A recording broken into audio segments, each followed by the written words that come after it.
स्पृशति निर्विशेष मनस्काय श्री वीर स्वामिने नमः। अनंत आस्था के निकेतन भगवान महावीर के चरणों में वंदन। अनंत शक्ति के स्रोत महाप्राण पूज्य गुरुदेव के चरणों में वंदना। सम्मानित मंच, समागत श्रावक श्राविका परिवार, आज का यह कार्यक्रम द्विआयामी कार्यक्रम, शपथ ग्रहण भी दायित्व बोध कार्यशाला है। मैं बताना चाहूंगी, हमारा सबसे पहला सर्वोपरि दायित्व कोई है तो वह अपनी आत्मा के प्रति निष्ठाशील बने रहे। और जो व्यक्ति अपने आप के प्रति निष्ठाशील होगा वो ही गुरु चरणों में निष्ठा को समर्पित कर सकता है। तो गुरु हमारे लिए सर्वोपरि स्थान है। उनके प्रति हमारे रोम रोम में आस्था, श्रद्धा, निष्ठा स्फूर्तमान होती रहनी चाहिए। एक श्रावक होने के नाते कई दायित्व उसके सहज इर्द गिर्द संक्रमण करते रहते हैं। माना पहला अगर दायित्व है वह दायित्व है श्रावकपन का, और श्रावकपन अगर जीवंत है तो मैं उसके साथ जोड़ना चाहूंगी कार्यकर्ता। श्रावक कार्यकर्ता अगर होगा तो उसके मन के भाव में नेगेटिविटी कम होगी या नहीं भी हो सकती। और जहां श्रावकत्व मुखर नहीं होता वहां नेम और फेम बहुत हावी हो जाती है। और इस ऐसे में व्यक्ति अपने करणीय के प्रति उतना जागरूक नहीं रह सकता। व्यक्ति का काम बोलना चाहिए, काम बोलेगा तो नाम अपने आप आगे बढ़ेगा। और आपका और हमारा नाम गुरु के कारण चल रहा है। हम जिस संघ और गुरु से जुड़े हैं इसलिए आज हमारी पूछ है, वरना कौन पूछता है। हम अपने संघ के, अपने गुरु के दायित्व से इतने जुड़े हुए हैं कि बस उनकी नजर चाहिए, उनका निर्देश चाहिए, उनकी आज्ञा चाहिए। वो हमारा आत्म धर्म होगा, वो ही हमारे लिए करणीय कार्य होगा, वो ही हमारा पथ होगा। और मैं तो कहती हूँ वो ही हमारी मंजिल होगी। पथ भी वही है, मंजिल भी वही है, हमें चलना है। पर चलना कैसे है? चलने में शक्ति चाहिए, चलने में भक्ति भी चाहिए। कोई शक्ति काम नहीं करती अगर भक्ति ना हो तो।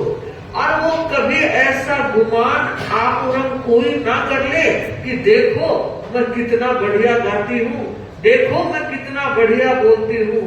ये गाना, ये बोलना बढ़िया इसलिए लग रहा है कि गुरु का आशीर्वाद तुम्हारे सर पर।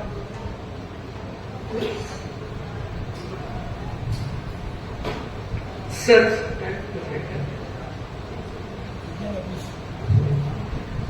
अच्छी कहानी साध्वी जी ने याद दिला दी कि गुरु कितना ध्यान रखते हैं अपने शिष्यों का, और साथ में गुरुता जगाने का प्रयास भी गुरु करते हैं। ऐसा नहीं कि मेरे श्रावक अंगुली पकड़े ही चलते रहे, वो खुद भी चलने में सक्षम बन सके। बेटा भोजन कर रहा था, माँ भोजन परोस रही थी। देखा आज बेटा अनमने भाव से भोजन करता है, वरना तो हंसता खिलता ये बार बार कमेंट करता, मम्मी आज सब्जी कितनी अच्छी बनाई, देखो गर्मा गर्म फुलके, ऐसा लग रहा है खाता ही जाऊं। विधाता ने एक ही पेट दिया, अगर दो होते तो और खा लेते। पर आज मैं आप लोगों से पूछूं, बहनें रसोई बनाती है, आप ऐसा करते हो? तो ध्यान देना, विचार करना, मन में तो बहुत अच्छे भाव होंगे, लेकिन मन में ज्ञान नहीं है। थोड़ा सा हर व्यक्ति यह चाहता है कि मैंने किया है तो उसका मूल्यांकन शब्दों के द्वारा होना चाहिए, ताकि उसका उत्साह बढ़ता है। तो माँ ने पूछा, बेटे आज गुमसुम क्यों है? कहा, माँ एक बहुत बड़ी घटना घटित हो गई। क्या हुआ कि मुझे फॉर्म भरना है, टिकट मिल चुकी है, लेकिन फॉर्म की डेट कल है और किसी भी हालत में मैं कल वहां नहीं पहुंच सकता, क्योंकि बरसात इतनी ज्यादा हो गई, पानी बढ़ गया है, रास्ते प्राय बंद हो गए हैं, और अगर नहीं पहुंचा तो सब कुछ बंटाधार हो जाएगा। उसके पहले मैंने कितना वक्त लगाया है इस जमीन को तैयार करने में, लोगों की मानसिकता को तैयार करने में, और अगर फॉर्म ही नहीं भर पाया तो मैं आगे बढ़ नहीं पाऊंगा, इसलिए दुखी। माँ ने कहा, बस इतनी सी बात है? माँ तुझे इतनी सी बात लगती है? कि बिल्कुल छोटी बात है। तू मेरा काम कर, आराम से पहले भोजन कर, और कितना भाग्य है हमारा कि हमारे गुरुदेव यहाँ पधारे हुए हैं। बस गुरु के सामने अपनी समस्या बता दे और कह दे भगवान समाधान आपके हाथ। उसने कहा, माँ कह तो दूंगा, पर मुझे पता है रास्ते ही इतने बंद हो गए तो गुरु क्या करेंगे। कुछ चिंता मत कर, जा तो सही, गुरु की शक्ति अगम्य होती है। बंधु, माँ ने प्रोत्साहित और प्रेरित किया। भोजन करने के बाद बेटा संतों के पास गया और गुरु के चरणों में झुका और कहा, गुरुदेव आज एक विनती लेकर आया, अर्ज लेकर आया हूँ। अर्जी मेरी है और मर्जी आपको करनी। बोलो क्या बात, पूरी बात बता दी कि मुझे फॉर्म भरने के टाइम पर उस स्थान में पहुंचना, और बरसात ने सारे रास्ते बंद कर दिए। गुरुजी ने पूछा, अच्छा ये बता, तेरे ध्यान में और कोई छोटा रास्ता है? उसने कहा, गुरुदेव है तो सही, पर नहीं के बराबर है, पर नहीं के बराबर। भैया कैसे? कि भीलों की बस्ती है, रास्ता बहुत छोटा है, लेकिन आज तक कोई भी उधर से गुजरा है तो वो वापस जिंदा लौटा ही नहीं। ये इतने खूंखार भीड़ है, लूट लेते हैं और कुछ नहीं भी मिलता है तब भी आदमी को खत्म कर देती है। वर्ष के वर्ष बीत गए, उस रास्ते में जाने का किसी का मन ही नहीं करता, क्योंकि मौत किसी को नहीं चाहिए, जिंदगी सबको प्रिय है। तो कहा, एक काम कर, रास्ता कितने दूर का है? कि रास्ता मात्र 4 कोस का है, 4 कोस का है। तो ऐसा कर, आधा रास्ता तू पार करना, आधा मैं करा, आधा तू पार करना, आधा मैं करा दूं। एक बार तो हिचकिचाया, पर मैं कहना चाहती हूँ, अगर गुरु कोई बात कहते हैं तो तत्काल हाँ भर लेनी चाहिए। वो कह रहे हैं आधा तू पार कर, आधा मैं करा दूंगा, तो वो कह रहे हैं, इसमें भी ताकत है। छोड़ सोच करके उसने कहा, गुरुदेव फिर ठीक है, आधा मेरा आधा आपका, पर गुरुदेव एक ऑप्शन मैं लेना चाहता हूँ। क्या? कि पहले वाला आधा मैं और बाद वाला आधा। बहुत होशियार कि आपका चेला, और आगे बड़े होशियार हो गुरुदेव के चेले। बंद हो, अब आधा रास्ता 2 कोस का उसे पार करना था, पहली 1 कोस तो आराम से पार हो गई, अब दूसरी 1 कोस में वो भीलों की हरकतें बढ़ने लगी, शुरू हो गई। आधा कोस फिर भी ठीक से चला, तो कितना? 1.5 कोस पूरा हो गया। अब आधे कोस को देखिए, अब उसने बैठकर चलना शुरू किया। खड़े खड़े चलूंगा तो नजर आ जाऊंगा, बैठ कर किस तरह। और आप जानते हैं बैठ कर चलना कितना कठिन होता है। और स्थिति यह आई कि अब तो भीलों की और सघनता हो गई, तो थोड़ा समय उसने लेट कर भी पार किया, थोड़ा रास्ता यूं लेट कर भी गया। और जैसे ही 2 कोस पूरे हुए और पकड़ लिया, भीलों ने पकड़ लिया और बड़े नाचते गाते हुए आए सरदार के पास। सरदार के हाथ में लपलपाती वो तलवार, और कहा कि सरदार आज दिवाली है, आज दशहरा है, आज एक सेठ को पकड़कर लेकर आए। और उस व्यक्ति की तरफ देखा, वो क्या कह रहा है, तुम कौन हो, क्या नाम है? आधा मैंने पार कर दिया, आधा तू जाए। आधा मैंने पार कर दिया, आधा तू जाए। वो एक ही बात रिपीट किए जा रहा है, आधा मैंने पार कर लिया, अब आधा तू जाए। जितनी बार भी पूछा, बड़ी खुशी नाचते गाते वो कह रहा है, आधा मैंने पार कर लिया, अब आधा तू जाए। और सरदार ने कहा, यारो कैसे मूर्ख हो, पागल को लेकर आ गए, जोंगा में डालो और किनारे छोड़ के। गाड़ी में डाला और वो अगला 2 कोस का रास्ता था, 5 मिनट भी नहीं लगी पार, और उतार करके उसको छोड़ दिया और वापस आ गए। उसने वही साष्टांग वंदन किया गुरु कि गुरु देख लिया आपकी ताकत क्या है। जिस 2 कोस को पार करने में 2-3 घंटे लग गए थे, और गुरुजी आपको तो 2 मिनट भी नहीं लगे। सच मैं ये बताना चाह रही हूं, यह है गुरु की ताकत। आपने और हमने जितना समझने का प्रयास किया है, वो समझ भी वहां छोटी पड़ जाती। इसलिए कहना चाहूंगी कि हम अपने दायित्व के साथ गुरु वंदन, गुरु समर्पण और गुरु के निर्देश की अनुपालना, ये हमारी आवश्यक होनी चाहिए। आगे बढ़ूं, जब भी कोई संगठन जुड़ता है, जब भी कोई व्यवस्थाएं बनती है, जब भी टीम की संयोजना होती है, टीम की घोषणा होती है, उस समय सभी खुश होते हैं। लेकिन आगे 2 साल चलाने हैं। महत्वपूर्ण वो है, ताज पहनना इतना आसान नहीं है।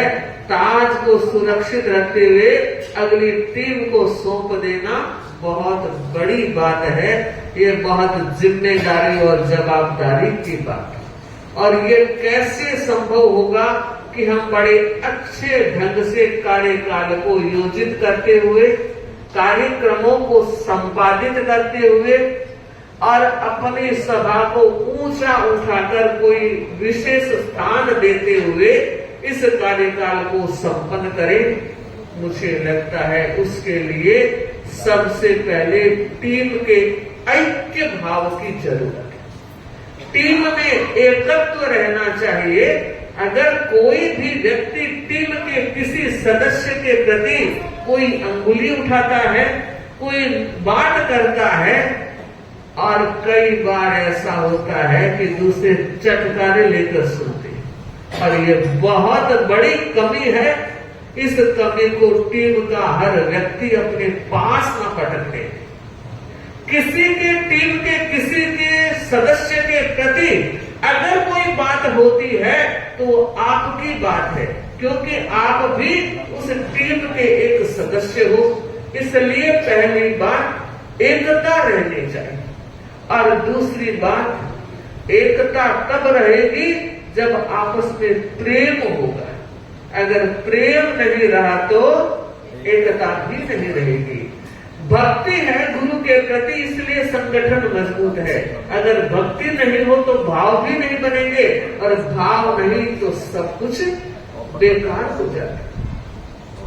छोटा सा घटना प्रसंग। एक सेठ के 4 बेटे थे।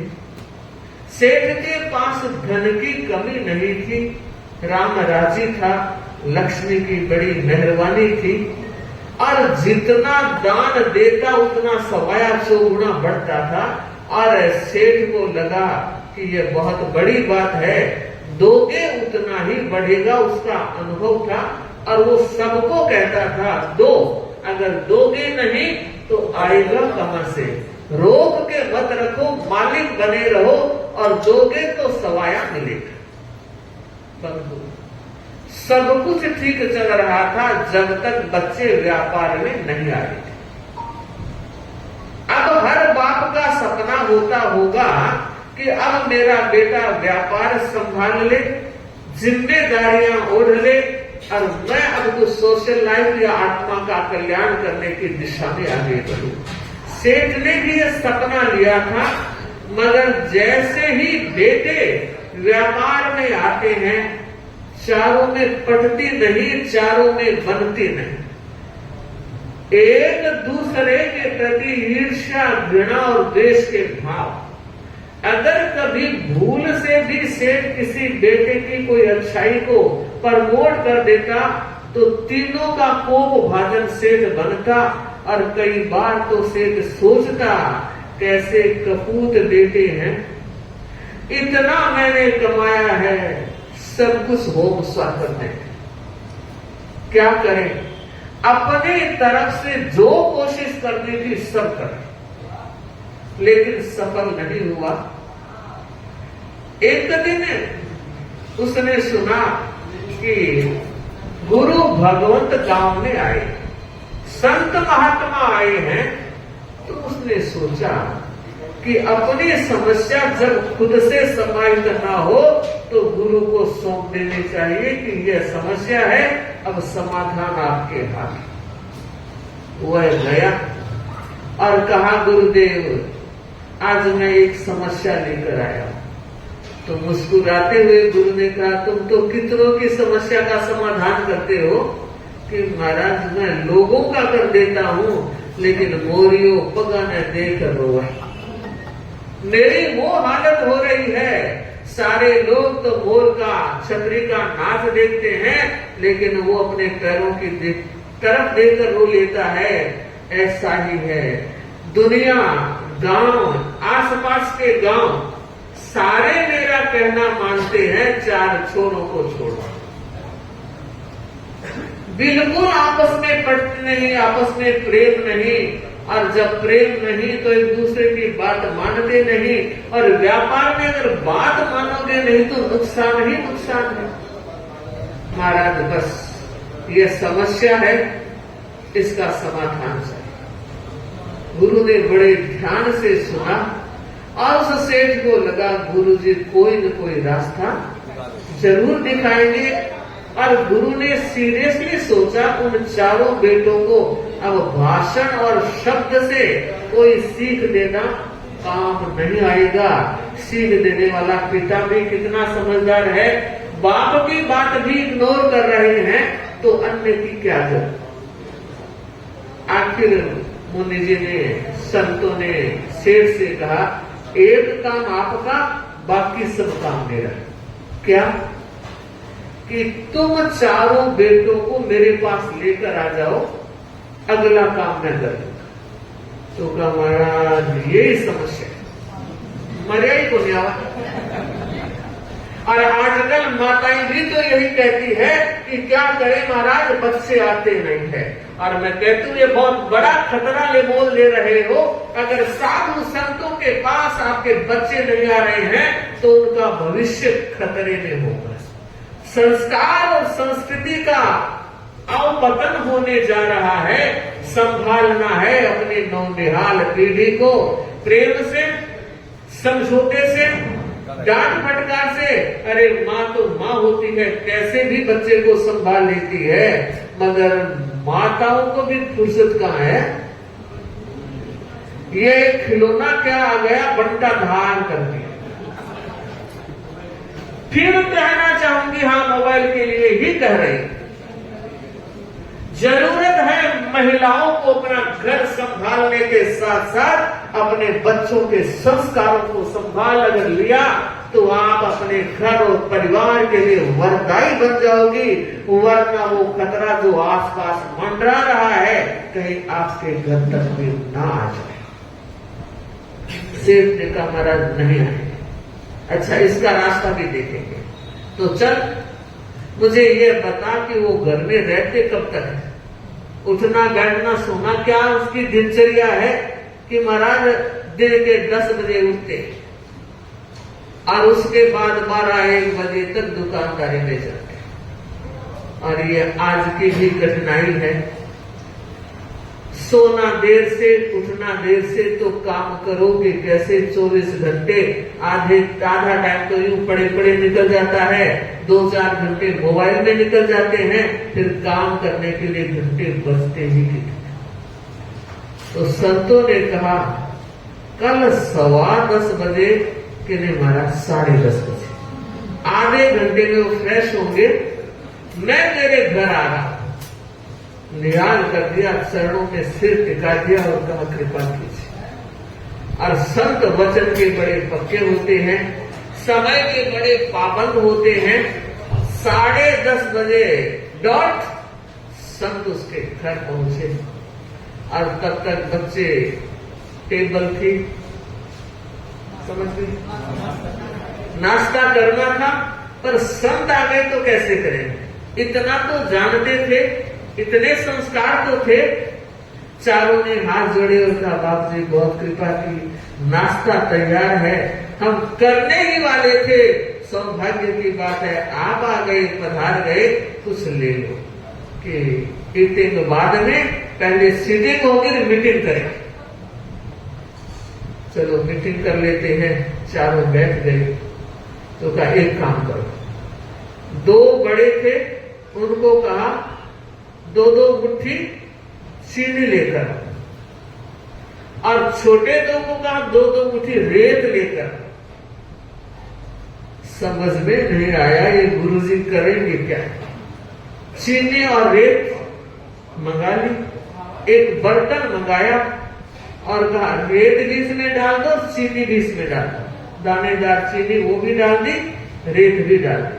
और मुनि जी ने, संत ने अपने हाथ से अच्छी तरह से मिला और कहा अब एक काम करो। क्या?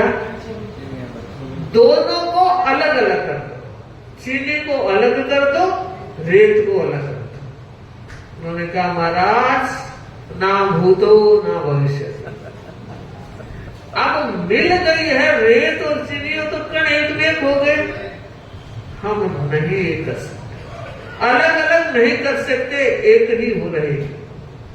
तो कहा अच्छी बात, नहीं कर सकते कि देखो मैं अभी तुम्हें दिखाता हूं, करके दिखाता। उनको बड़ा चमत्कार सा लग रहा था कि ये शब्द कैसे अलग कर देंगे। तो कहा बस मैं कहता हूं ऐसे करते जाओ। बर्तन को उठाओ और जमीन पर डाल, बैठ जाओ। चारों बैठ गए, चीनी और रेत जमीन पर डाल दी और थोड़ी सी देर में चींटियां आई। चींटी को बुलाना नहीं पड़ता, चीज डाल दो अपने आप आ जाए। और चारों ने देखा चींटियां चीनी के दाने चुप चुप कर लेकर जा रही है। ढेरों चींटियां आ गई और थोड़ी देर में सारी चीनी लेकर चली गई और रेत भूमि पड़ी। समझे? देखो इन चींटियों में एकता थी। असंभव लगने वाला काम इन्होंने संभव कर दिया, तुम्हारी आंखों के सामने कर दिया है। इसलिए मैं कहना चाहता हूं तुम चारों भाई अगर एक रहोगे तो पहाड़ को भी तोड़ दोगे, और वरना दुनिया तिनके की तरह तुमको तोड़ डालेगी। और एकता के लिए जरूरत है प्रेम की, भाईचारे की, सौहार्द की, मान और सम्मान की। और बंधु चारों की लाइट जल गई। चारों गुरु के चरणों में गिर पड़े और कहा गुरुदेव आज आपने दिशा बोध दे दिया है, दायित्व बोध दे दिया है और आज आपने जो एक्सपेरिमेंट करके दिखाया उससे बात गले उतर गई। अगर आप भाषण देते तो हो सकता है ऊपर से ऊपर निकल जाता, यहाँ से यहाँ निकल जाता, मगर ये प्रयोग दिल में उतर गया है। अब हम चारों में एकता रहेगी, प्रेम रहेगा और आज के बाद कभी मेरे पापा को शिकायत करने का मौका नहीं। बंधु और बहनों, बस मैं यही कहना चाह रही हूँ, चाहे परिवार हो चाहे समाज, दोनों ही अपने अंग है। बिना समाज के परिवार कैसे और बिना परिवारों के समाज कैसा, ये एक ही सिक्के के दो पहलू हैं और दोनों का वर्चस्व, दोनों का सम्मान और दोनों का विकास, व्यक्ति का विकास है, परिवार का विकास है, समाज का विकास है। इसलिए आप और हम सब गौरवशाली हैं कि हम एक ऐसे धर्म संघ से जुड़े हुए हैं जिसकी डाली से जुड़ करके हम खुशबू फैला रहे हैं, खुद भी प्रसन्न बना है, मुस्कुरा रहे हैं। आज की यह दायित्व बोध कार्यशाला भाई विमल जी ने दायित्व निर्वहन करते हुए आज अपना दायित्व उनके कंधों पर दे दिया है और नरेंद्र जी ने उस दायित्व को ले लिया है।